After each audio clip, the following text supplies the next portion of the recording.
Get ready for your weekly dose of pixie dust with Disney Coast to Coast.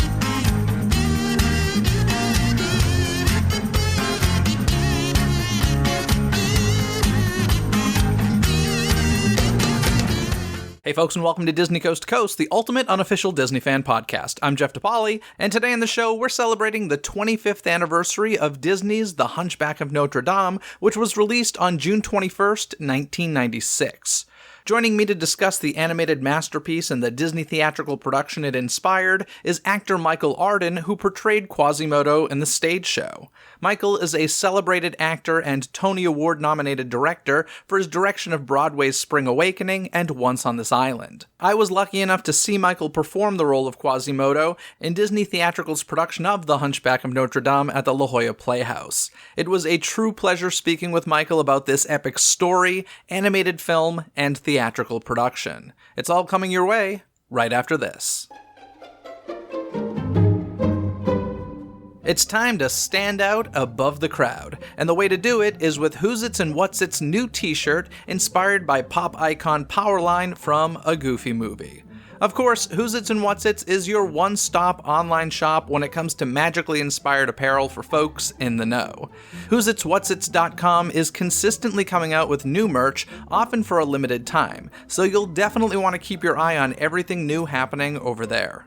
And the good news is that it's so simple to save 15% off of your entire order simply by using checkout code DCTC. So whether you select the Powerline-inspired tee, a Neverland beanie, or any and all of the other unique products available, you can save 15% off of them all simply by typing in code DCTC at checkout. You can find an easy link in this episode's description. Grab the confetti and celebrate a Disney anniversary.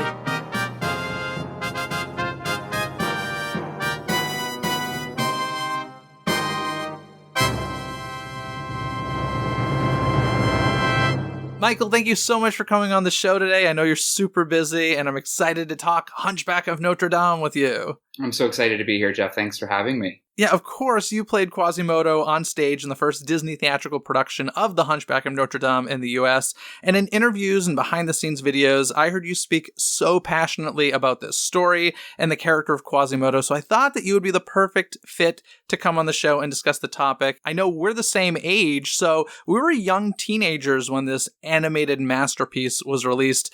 Do you have any first memories of this? Do you remember seeing this movie for the first time? I mean, I have a vague recollection of seeing this. However, I felt like the first Disney movie that sort of got me jazzed was sort of came after it. I sort of like, it wasn't on my radar as much. I feel like I might have even seen it in theater, but I'm not sure if I did.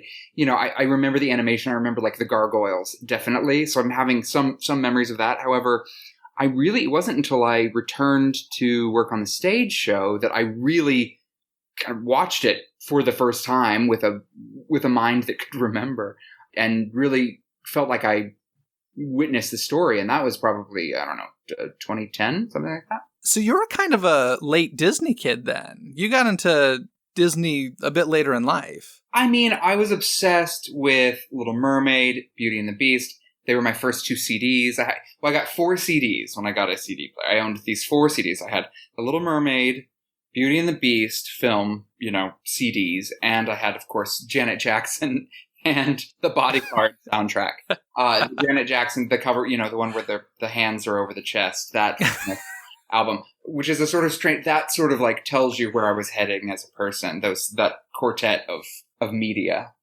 That's so funny. Well, it is true, though, those Disney classics from, when we were kids were Mermaid, Beauty and the Beast, Aladdin, Lion King. And of course, Hunchback came a bit after Lion King, but Lion King kind of was the quote-unquote end of that renaissance. And so that's one of the reasons I love talking about Hunchback so much, is because I feel like it doesn't get the recognition it deserves. It was such a great film, and I do vividly remember seeing it in a theater. And at the time, it didn't feel that weird to me, because let's face it, it's very different. It's very out of the box for Disney. Incredibly dark. I mean, somebody tries to like kill a baby in the first 5 minutes. I mean, it really a departure from what they were doing. Yeah, it was an extremely dark movie. And frankly, it was, not a fairy tale. It was based on this adult novel, which I'm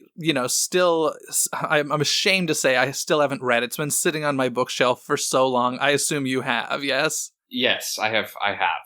It's an incredible book. It's so beautiful. But it is it takes a minute to get through it. Yeah, it takes a while. I'm sure yours is highlighted and underlined and everything.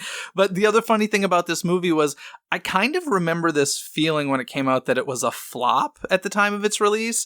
But then looking back at the stats, it made $325 million against a $70 million budget. So it did well, but I don't know. Do you remember this feeling? It feels like a forgotten film for some reason to me. I mean, I feel like just the color palette of the film is kind of, it's much more subdued. And like, if you think about those Disney films in terms of color, it's like you think like Little Mermaid is that sort of seafoam green, I feel, and all these sort of vibrant colors. And then Hunchback had this like the backside of the rose window kind of dark, feel to it, and that it was based on, it wasn't saying like Beauty and the Beast. It was like the Hunchback. It's like, who wants to see a show about Hunchback? So I don't know. I don't know. It did sort of feel like it was in the recesses, I have to say. But then, you listen to the score and it's one of the most magnificent Menken achievements. I mean, it's just his work and Stephen Schwartz's lyrics are so perfectly intertwined in this piece of writing. And it's so adult. These themes are quite, I think, adult, and they wrote this score that is just perfect. And it sort of is certainly a bit more sophisticated, I'd say, and in story. I mean, you're dealing with like sexual desires in a way, and in a Disney film that haven't been dealt with, as well as the idea of human ignorance and malevolence in a way. It's not like lions treat each other bad, or like the enemy was the church. I mean, in a way, is the church in the film in such a way. And that for Disney, I think, is probably, that's not something you sort of like walk into like out of your Sunday school class. Like when you go see your Sunday movie, it wasn't like probably the first choice from, judging the book by its cover.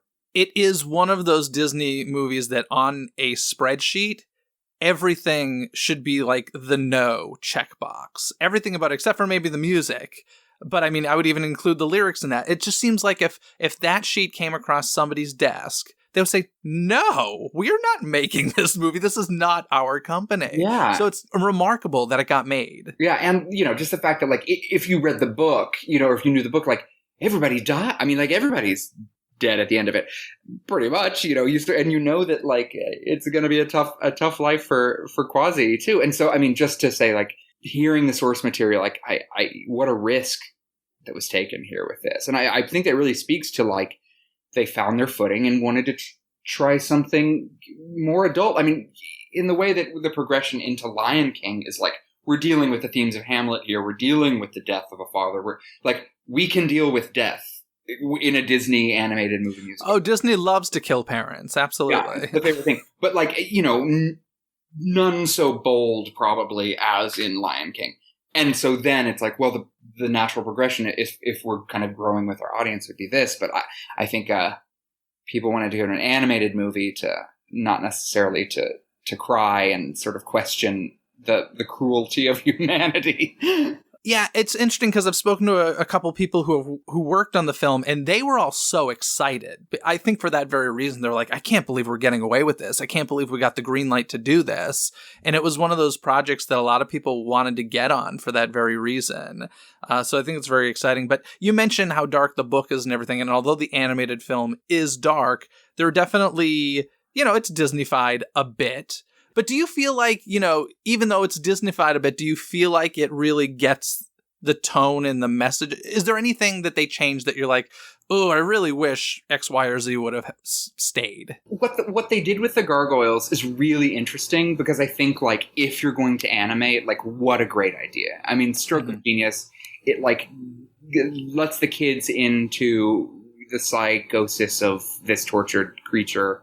And so I think that's really interesting. I mean, it's of course like also incredibly cheesy. However, like if you're we need some sort of talking object or animal or something. And therefore, like, it makes sense that, I think it's probably a much smarter and more visually interesting idea than like making the bells talk. So in the novel, like, Quasi is very much like the bells are his friends, but the gargoyles really open up the story in a really lovely way.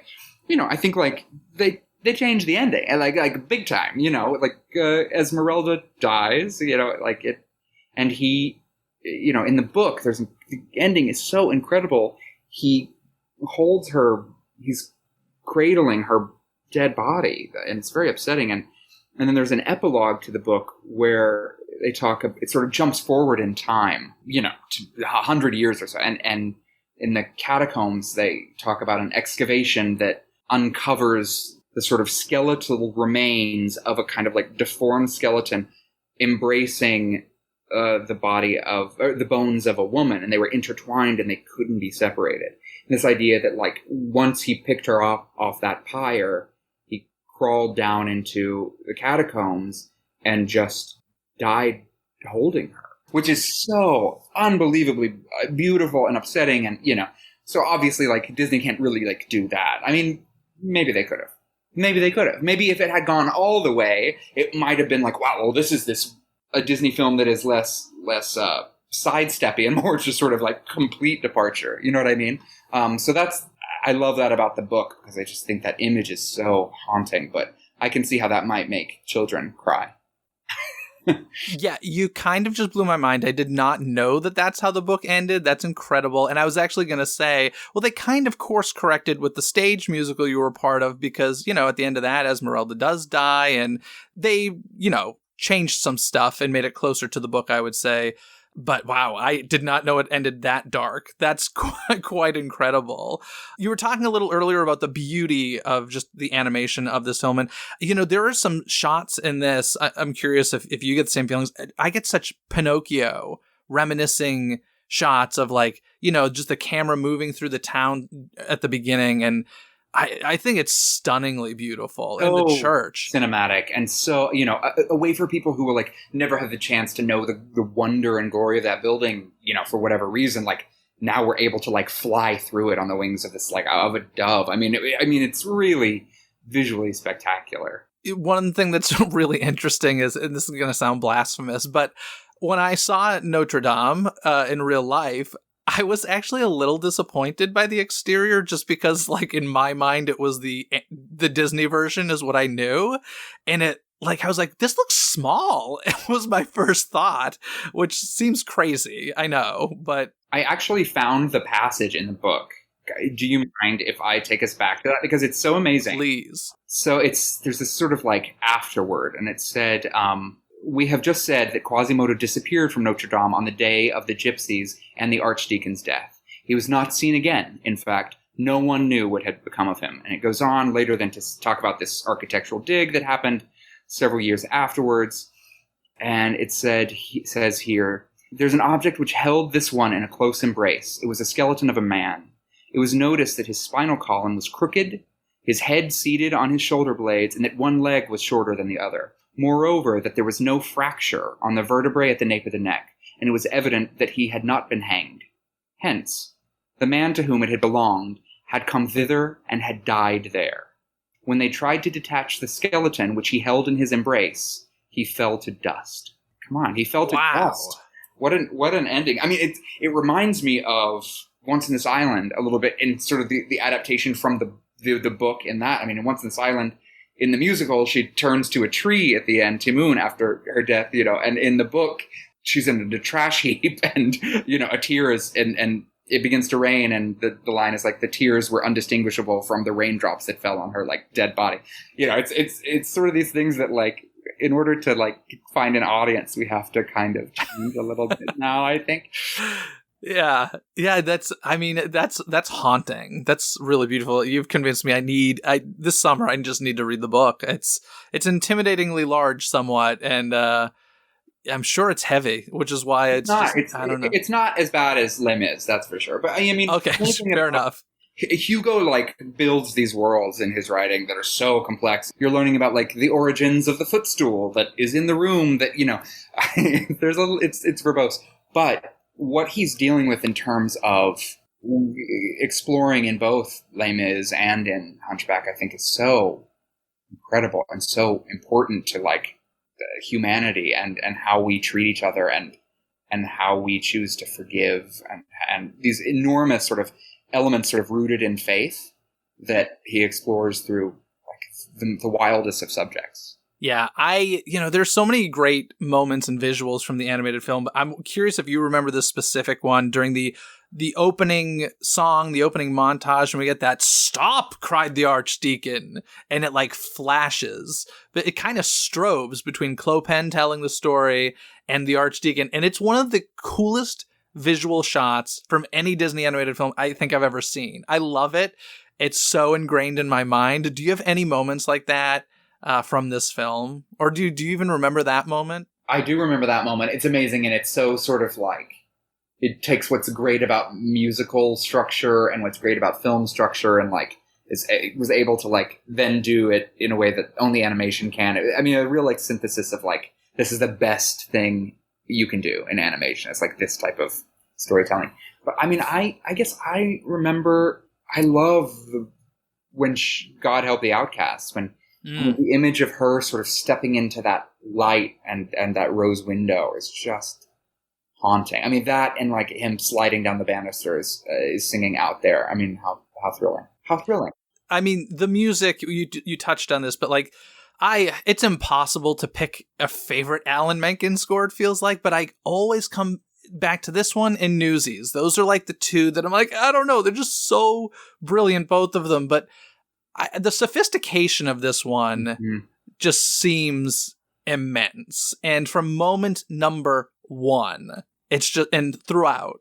Yeah, I mean, the score is so, like you said, I feel sophisticated. It's a proper, like, thematic operatic score. I mean, it's really rooted in, it feels like a piece of classical music throughout. I mean, there's, there are fun songs, but it's just sweeping and it feels like of a piece. And I think Stephen's lyrics are, as an actor at least, I mean, performing it, it's like, I didn't have to act. All I had to do was like sing the words on the pitches, and that alchemy of music and lyrics like did the work for me. I mean, every night, even listening to some of that music backstage, like the song "Someday," which is a anthem. I mean, it is. I believe if the world could hear that song all together at once, like we'd have a lot less trouble. But hearing that score, it makes your knees buckle. I mean, it's incredible. It's a perfect mix. I just, what Stephen was getting at, and he is such a person who in the world, I think, tries to like make goodness in his work. And I think like what he was able to explore in those lyrics is really special. Yeah, I often wonder, and I'm not looking for you to speak for him or to give an answer to this even, but I always wonder, somebody with talent like his, where he is a composer lyricist, and he has caught lightning in a bottle multiple times as a composer lyricist, I wonder if it's frustrating somewhat for him to be doing just lyrics on a project. Like, I don't know. I mean, I know and have worked with Stephen a lot, and I'm actually working with him currently on something. And I mean, he is just the most giving person I've ever known. I mean, he works with the ASCAP songwriter workshop and musical theater workshop. He teaches, he offers support. I think he believes that like ego has no place in art. So I feel like, and when I've seen him work with Alan, there's no ego whatsoever. He's there to serve the piece that he's working on and contribute in whatever way he can. And I don't think he feels frustrated. I think he feels like excited that he gets a chance to exercise like a collaborative skill set. He's a great collaborator. That's great. And obviously he enjoys it, or else I don't think he needs to do it. But yeah, and they're still, I mean, they're working together. Like, I think they'll work together forever. You know what I mean? I think Stephen will continue to collaborate because that is the type of artist he is. I think he doesn't think that like, oh, it's only worthy if I do all of it. You know what I mean? Yeah. Like working in a kitchen without other chefs, or I don't know. Like, I think, which of course he can do brilliantly. Like look at what he does when he's in a room alone, but what he's able to do together. I mean, and that's gone back his whole career, collaborating with Leonard Bernstein and starting out so young, he's been doing it for so long that I think he's just like, oh, this is just like breathing to me. Yeah. And I can breathe with other people in the room. Very cool. Now, you mentioned how operatic the score is. I do want to mention that they actually recorded with the National Opera Company and a 100-year-old pipe organ in London for the animated film. And I just think that that's like that Disney touch of really the best, doing the best. They could have done it with a created group of singers in LA or something, but they're like, no, we're going to go to London. We're going to find a 100-year-old organ, and we're going to find an amazing operatic company. And you can hear it in this film. Yeah. When you said 100-year-old organ, I just pictured my liver in a few years. No, I mean, that's the thing that Disney does is they do take such care. And I think especially in their animated work, when they're able to, by nature of the beast, no pun intended, it takes a minute, and therefore you want to get it right. I think they put their money where their mouth is. Yeah. Now, in the animated film, they take the character from the book of, Archdeacon Frollo and make him Judge Claude Frollo. And then for the stage production, they go back to making him the Archdeacon. Was there any conversation about why that decision was made in the first place and why you guys switched it back? I mean, to switch it back, I think makes sense just to be, There really wasn't much discussion as to like why at all. I think it was pretty clear that like, the writers, and with book writer Peter Parnell, who did the stage musical, they wanted to really get closer to the book. We, in the stage musical, Esmeralda does die at the end, and we do learn that their bodies were entwined. And that they fell to dust. But I think it was sort of like wanted to say, oh no, this is very much a story not just about the falsity and misery that can occur when power is abused. And it is about the church in this case. And I think that it would be silly to like put it in a church on stage. I mean, I think if an audience who comes to the theater, RE, is going to say, well, why are you placating it? Well, why are you not trusting your audience that they can actually handle the fact that like, oh, there are, priests who are not good. I think, sort of respected the audience a bit in a bit more of an adult way. Yeah. Now, when you were doing the stage production, that was the first U.S. production, but it had been done in Germany. So right. Were you guys kind of workshopping it, or were you basically taking the German production and making it American? No, it was a totally new thing. The German production had a book by James Lapine and then was translated into German, and James directed that. And my dear friend, Drew Sarek, played Quasimodo in that. He's an American, but he sang it in German, and he's got the most amazing voice ever. I could never sing like that guy. He's so amazing. But this was really new. Peter Parnell and Stephen and Alan started working with Disney Theatrical on this sort of new version. So it wasn't really based on that, as far as I know. You had mentioned Out There, which is an incredible song, and oh my gosh, your rendition of it is mind-blowing. By the way, I did get to see it in La Jolla, front row, and it was truly, and I don't say this lightly, one of the greatest theatrical experiences of my life. Like, I was just blown away, and honestly had been waiting for it since I saw the animated movie. Like, I just loved it so much from day one, and this music, and this story, and these characters,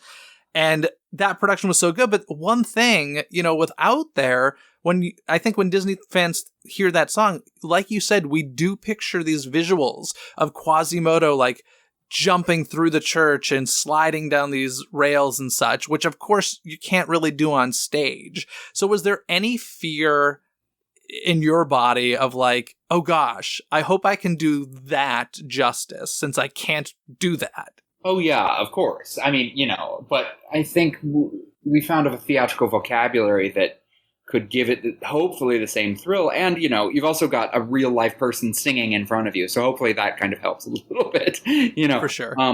But yeah, of course, it's like, I'm never going to be able to like do that, what is on screen. But luckily, it's a fucking great song.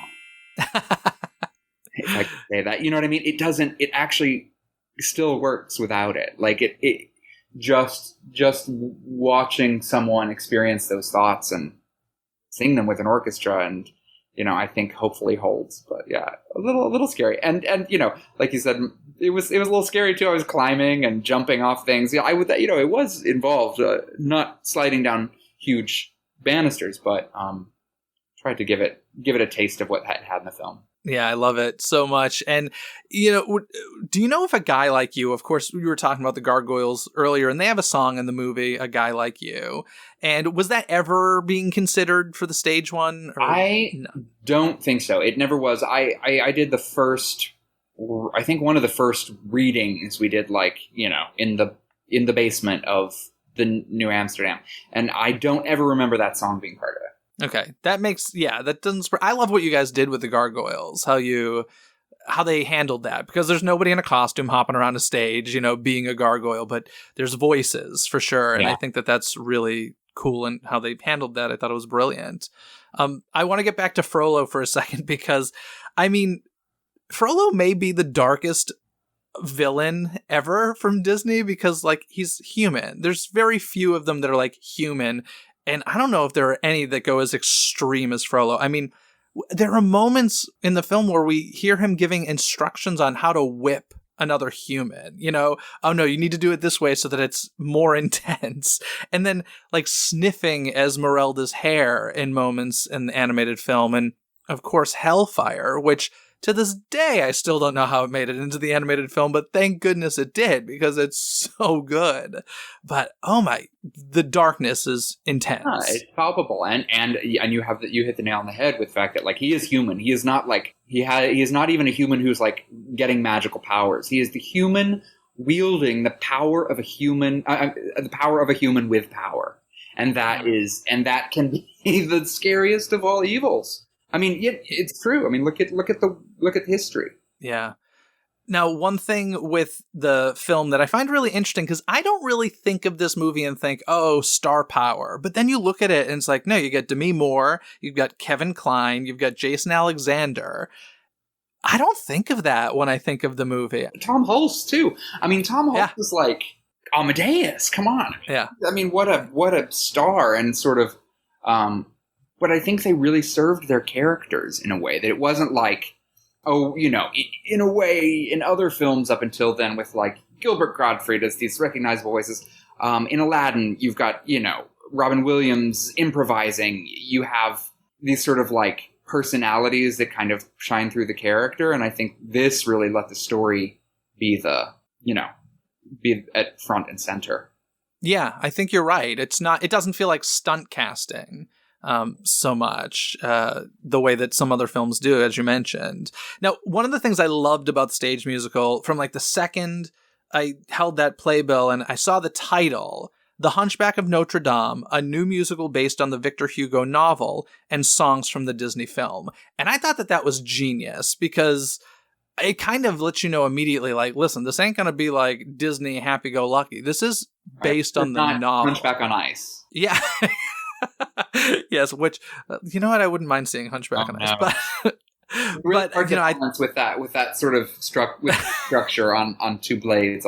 That is true. How did you get involved with the musical? Was it just a typical audition sort of situation? I have to say, I really lucked into this job. I had auditioned for the stage musical The Little Mermaid for Broadway, and I had got a few callbacks for it, and so Disney sort of knew me, and I think Alan liked me. And then I did a couple of productions of Pippin that Stephen Schwartz was involved with. And so I think the amalgam of them knowing my work and having seen stuff I had done prior to that, they just asked me to come do a reading. I never auditioned for it. I just got asked to come to the first reading, and then I luckily kept getting asked back. That's awesome. Yeah, it's got, there's no great audition story. I think I had been I had auditioned in other ways, and sort of other work I had done, and I had been in, like I said, Pippin, and I guess they thought, hey, this kid is right for it. And I feel like that's the best way. Like because you're not walking into a room feeling pressured to get this character, right? You know what I mean? It's just, you've proven yourself over and over again. So I think that's awesome. I'm curious, when you got the part for Quasimodo, did you revisit the animated film, or were you like, no, this is more based on the book, let me focus more on that, I don't really want to be influenced? I definitely watched it. And then I watched other versions of it as well. Because, yeah, I think more information is more information.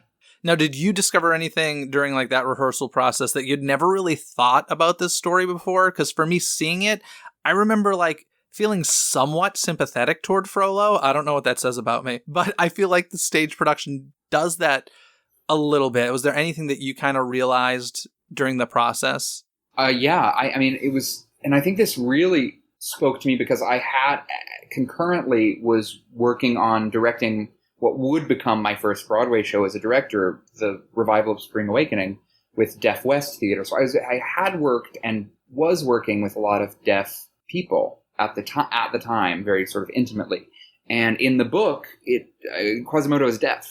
It just he became deaf, if not from birth, then from the sound of the bells and his proximity to them, and that really excited me and so we started to explore what that really meant, how he would communicate when any sort of like vocal like affect or sort of muscle affect that came out in the voice due to deafness and posture, when that would go away. When he's talking to a human, it's present, but when he was talking to the gargoyles, he was free of the constraints of flesh and bone. So that was something that sort of came to us in rehearsal, and because I had worked quite a bit in deaf theater, I thought, well, here's an opportunity to look at sign language and explore his deafness in a sensitive and hopefully helpful way for the story. So that was something that really, like, I didn't realize when, like, watching the movie, like, oh, Quasimodo is deaf. And since our production, there have been quite a few productions with deaf Quasimodos, which I think is amazing. And honestly, like, how exciting that we got there. So I think I hopefully, was able to contribute a little bit in the shaping of the story, to push it toward what it should have always been, which is probably a deaf role, I kind of forgot until you mentioned it, but I saw a production with a deaf actor, and it was interesting because he would speak the lines, and then when it came time to sing, there was another actor singing the part while he acted it out. And it's, it's kind of like his inner monologue, so it totally worked, and it was very interesting. And I just love that detail that honestly I'd never thought about before, but this guy, like, living next to these giant bells, he would be deaf. Like, this completely. Is, that would just be a reality. So I find it fascinating and very interesting as well. Yeah, it's it was an interesting day when I was like, wait, he is deaf. We have to acknowledge this, or at least have a conversation about it. Who initially brought that up? Was that something that you mentioned? I did. Oh, wow. Yeah. And they were like, let's go with this. Yeah, they're like, well, what does that mean? You got to sing the songs. So, like, what does that mean? So we started parsing it through really delicately and really sort of methodically. And, like, when is he speaking to a human? Does he need to speak, or does he communicate in sign language? How little does he speak? He doesn't say much to humans. I mean, in the stage play, it's like most of his dialogue is when he's by himself, quote unquote. Yeah, now we've been talking about some of the great music we know and love, but people who don't know the musical and only know the animated film, I just need to say, you need to get the studio cast recording, because there is so much new music in this show that is just, I mean, as good as anything in the animated film, if not better. And what was that process like? Were most of those from the German production, or were you guys developing any of those? While you were doing your choral music? Yeah, like even Made of Stone, I believe is from the German production. That had been in the German production. So there was some music that had existed sort of post film that was in Germany that then was put back into English, and then there was also new music just for our version. So it's sort of like has been this interesting progression of the score from the film to what is now the licensed stage show. I love that so much. Am I getting the right title? On Top of the World? Is that one of the Yeah, songs? On Top of the World. It's a beautiful. Oh my gosh, I love that song so much. There's so much good music. The $1,000,000 question, I don't know if you have the answer, but I gotta ask, why didn't this go to Broadway? I mean, was it really just a financial thing? Was the chorus too big? Because this just felt to me like truly one of the greatest musicals of all time, and I was like, guaranteed Tony Awards is what it felt like to me. Yet it never went to Broadway. Do you have any idea why? I think Disney has to be incredibly specific about what they present in the marketplace. God, I sound like a lawyer. But in terms of, it's a very adult story, and Disney provides a family opportunity on Broadway, and I think this would have been really tricky to say, like, oh, it's Disney, but you might not want to bring your kids under 13.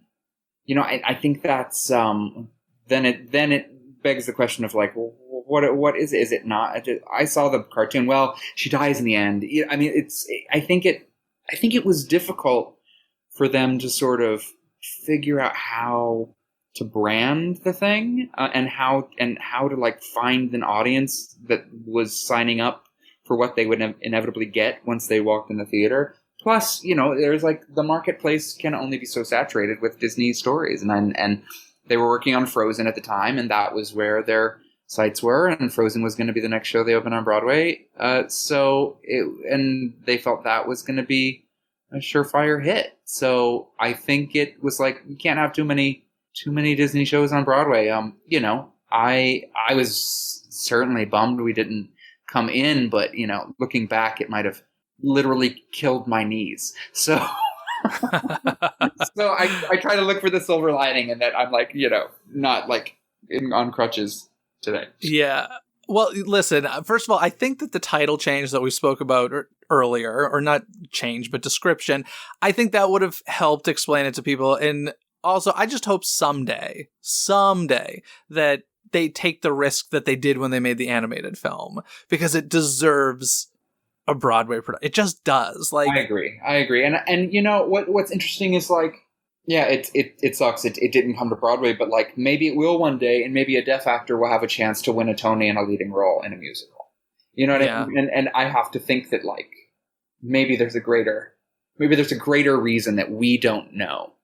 Yeah. I always heard that part of the issue was the chorus was so big for this film, and it just wouldn't make sense financially on a Broadway stage because of equity and stuff. I have no idea whether or not that's true, but I mean, I think if they had really wanted to figure that out, they would have figured that out in terms of, like, not having a chorus that big, or like, letting the chorus be students, or figuring out some way of making that happen.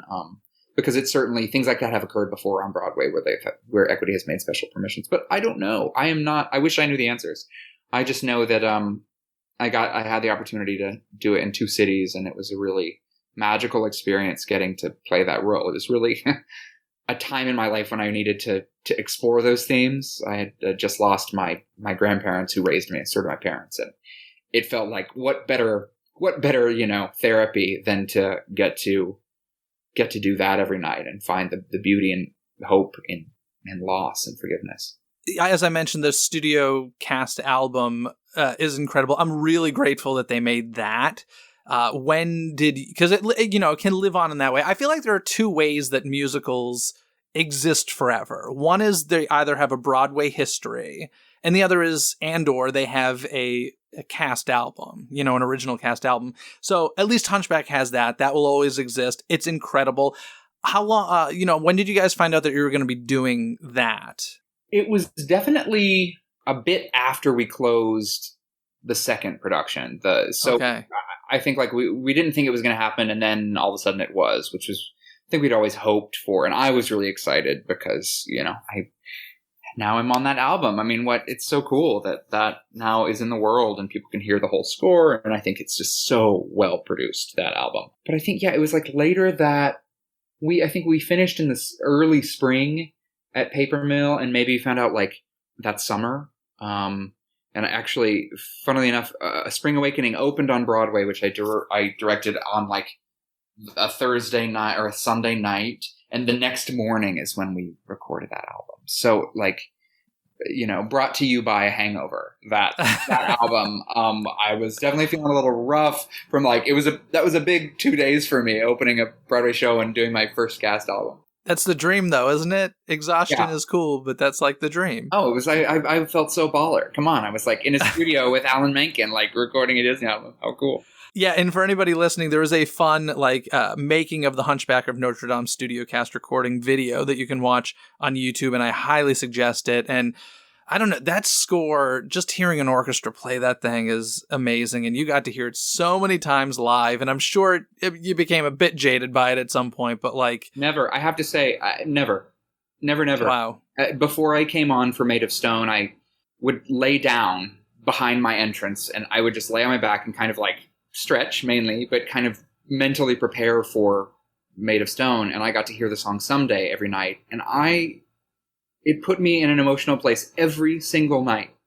That song did. I mean, it like, even thinking about it, I'm getting teary-eyed right now because it is, and I said to Alan and Steven on the last take, after as we recorded our last take on the album, I said, this has been the honor and privilege of my career thus far as an artist to get to bring this score to life. I mean, it's just that good. So I never got jaded. I would, oh God, I mean, I'd listen to it right now if I could.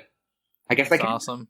I guess I can. But it's a little, I don't want to listen to myself. Like, I want to like hear the org. I want to like, listen to Sierra Renee and Andrew Szymanski sing that song. Well, listen, I listened to you sing it quite a bit. So was that the favorite song to perform, or did you have a favorite song in the show to perform? I mean, I guess... they were all really fun. I loved Out There. Heaven's Light is such a beautiful song, and Made of Stone was like so fun and yet so terrifying because it's just like a really emotional moment and has this crazy high note at the end of it where like I don't feel necessarily like, oh, I got this all the time. I really was like, what's going to happen tonight? I psych myself out. So that was, incredibly nerve-wracking, but yeah, those are my probably 3 favorite songs to sing. And That's I love awesome. Singing Top of the World with Sierra. I mean, what a beautiful song. That is a great song. Do you have any quick Patrick Page stories? Just because his Frollo is just iconic. And he was actually the first person I ever interviewed on this podcast way back in 2014 after a performance one day. And his voice is just haunting. And it's just perfect for that role. So just any memories of that? Oh, goodness. Well, I love Patrick. I felt so in love with him working with him in that show that I begged him to do Spring Awakening with me. I mean, that's how he ended up starring in that show. But I think one great memory I have is just being on stage with him. I mean, it just felt so alive and always different and always like he is never one to phone it in, to do it like he did yesterday, to sort of turn on autopilot.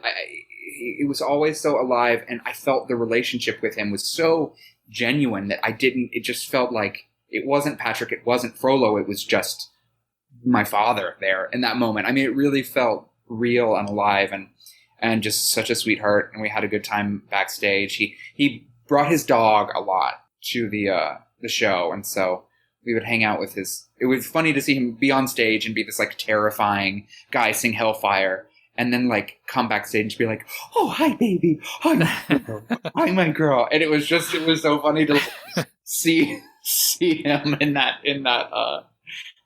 robe, just like completely fawn over this pet. I guess that's a funny story I remember. That's funny. Now, I'm not sure about this. Are you a Disney Parks fan at all? Do you enjoy visiting the parks? Oh yeah. Okay, cool. Now, they've had some stage shows in some of the Disney parks, and today you can still find a music box in the Fantasy Fair section of Disneyland. But I think it's crazy that, as far as I know, there has really been no grand representation of the Hunchback of Notre Dame in the France Pavilion at Epcot, which I think is ludicrous. This feels like a no-brainer to me. Michael, you need to be hired to develop something for this space. So start thinking. It could be really cool. I think we need a sort of like, every hour the bells are rung and like quasi zip lines down. Like that's all it needs. We just need like a moment, and like how about at noon every day this happens? Let's go. I'm ready. I love that idea, and I think that should happen. Yeah, I mean, it just seems like a no-brainer. Like I said, I mean, it's the Hunchback of Notre. I think they play some, instrumental music in the background or something from the film, but that's just not enough for me. I think it needs a bit more. You need more than background music, is what you're saying. Yeah. Yeah. Exactly. Before we move on here, I do want to mention something real quickly because I saw your name pop up recently on the Disney-owned network ABC as you directed an episode of The Conners. How did that happen? Oh, how'd you get involved with that? Well, I love The Conners, first of all. I'm so proud to be a director of that show. I had worked with the showrunner and creator of that show, Bruce Helford, for many years on a sitcom that I was in called Anger Management. And he has been a huge champion of mine as a director as well, and very supportive throughout the years. And a few years ago, he was like, I want you to direct on Roseanne, when it was Roseanne. And he was like, great, we're going to be setting up an episode for you. I was so excited, going to be my first episode of TV. And then everything happened with Roseanne. So I was like, oh, wah, wah. And then The Conners came around and he called back and he said, listen, I said you were going to do Roseanne. How about you do The Conners instead? And so I directed one episode my first season and then 2 last season. And we've just been picked up for another.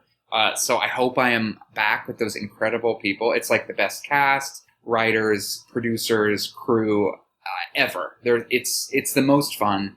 I love being there, and I love being part of that family. And I just love what that show is about and what they're dealing with currently on the show. I find so bold and yet seemingly not. It sort of seems like, oh, it's Roseanne, like we've always seen it, but they're dealing with incredibly topical, important issues and doing it with such humor and grace, and I think really a mirror to nature for American audiences. Yeah, and you shoot that over at the Warner Brothers lot where I worked for a very long time and used to visit that set, so that's kind of cool as well. I'm obsessed with Laurie Metcalf. I think that she's just one of the greatest actresses on earth, and she does stuff that if anybody else did it, I would judge. But I'm like, no, she is so over the top, but never not believable. It's like, it's not over the top, it's just like real. It's just like, I often say to actors that I work with them, I'm like, no, like, why are you underplaying this? Like, you walk out on the street, people are crazy. And Laurie really gets that. And I just think, like, she's always honest. She is so honest as an actor and so smart and so dedicated. She's incredible. Yeah, I've never seen her on stage. I know she's done a ton of stage work, and I really hope. I really, really want to. And there was that, I don't know if it was a rumor or confirmed at one point. Of course, Broadway, who knows what's happening these days. But her and Nathan Lane doing Death of a Salesman, I was like, oh, sold. If that happens. Yeah, sign me up. Here to take all my money. Yeah. I would love to see. I just got to see her on stage. She's incredible. One other theater thing I just got to mention. You saved my love of theater at one point. Oh my God. Because this is a completely true story. I went to see a national tour of something, and I had a few experiences in a row where I just was not getting the appeal of these shows. And at the end, they were getting standing ovations. And I was like, am I not a theater fan anymore? Do I just not I was really questioning this in myself. And then a week later, to the day, I saw your production of Charles Dickens' A Christmas Carol at the Geffen Playhouse, starring Jefferson Mays. And once again, like Hunchback, and I don't say this lightly, one of the greatest theatrical experiences of my life. And I was like, oh, I do love theater. I just love good theater. Well, thank you. That's very kind. That was unbelievable. And I know we're so off topic of Hunchback, but I just needed to say, that was unbelievable. I love that you guys shot it, for this past holiday season so people could watch it online.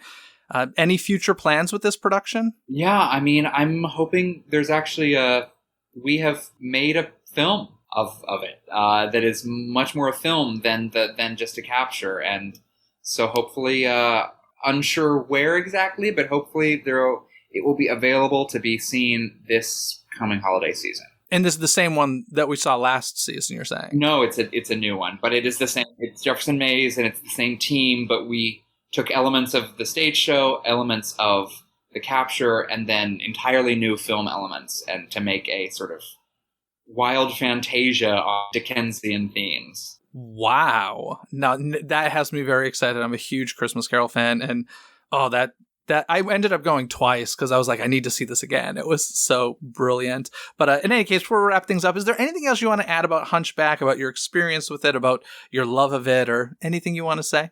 I guess I would just say it was one of the last times I performed. I mean, I've done some stuff since then, but I feel like I was so spoiled by that material. I mean, it's felt like everything else since then, it's like just not nearly as interesting a role to play. And it just made me really appreciate good writing, good songwriting, good material, and good, great producing. And so I haven't been too like thrilled about anything else that's like come my way since then. And not that it's not good, but it's just like, I think that, it was such a challenge and such a joy to get to tell that story. I think that I felt a real obligation and responsibility to the material, and that is like something that you can't buy. You just got, it comes along really rarely. So I hope that I have another experience as good as that, getting to play a character. But if that is it was a good one. Yeah, and it's listen, it's on official record on that album, and I think that's great. Anywho, before we get going here, I think it's time for some trivia. Do you know the answer? Get your brain gears churning and play along. It's trivia time. All right, and before I let you go, I have a quick trivia question for you. I'm curious if you know, on April 15th, 2019, of course, Notre Dame had a massive fire, and one of the structures that burned down was Viollet-le-Duc's cast iron spire. Do you know where in a Disney park have you been able to see a replica of this spire for many, many years? Oh my gosh. Of course, you remember the fire, I assume. Yes, I mean, that was a really, really horrible day. Yeah, strangely enough, I was in the France Pavilion at Epcot when I heard the news on that day. And I was like, oh, yeah, you can see this spire. This is one of the spires that burned down. It was, a super iconic structure on the building. And it's been in a Disney park for decades. Is it on one of the castles? It is. Do you know which castle? It's on the Disney World castle. It is not. It's on man.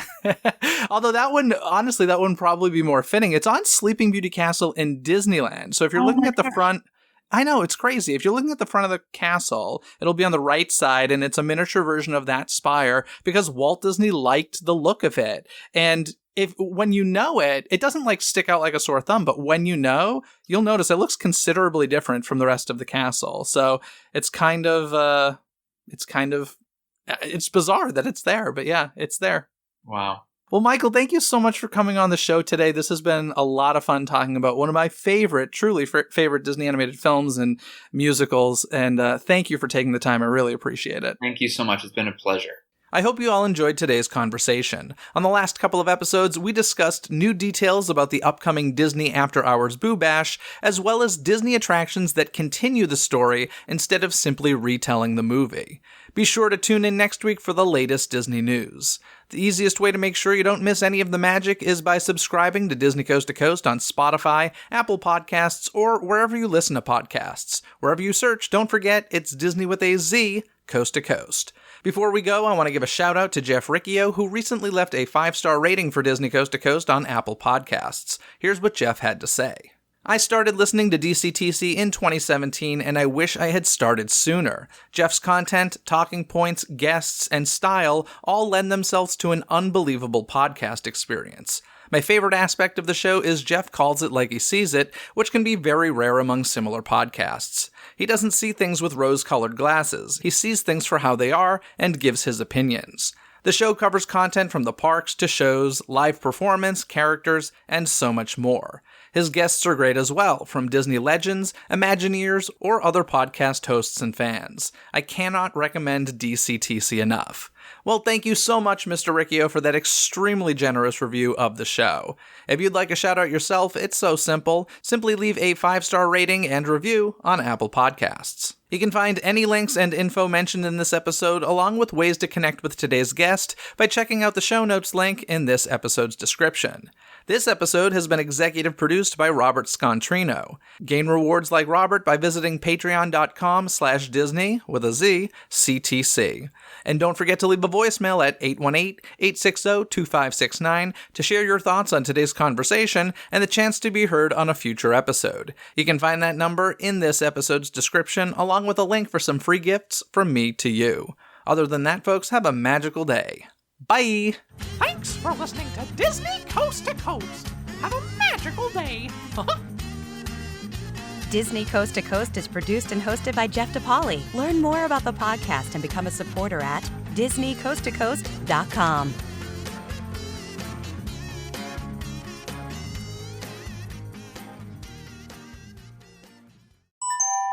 This podcast is part of the DePodcast Network. Learn more about this show, plus find more quality and entertaining podcasts at DePodcastNetwork.com. That's DEPodcastNetwork.com.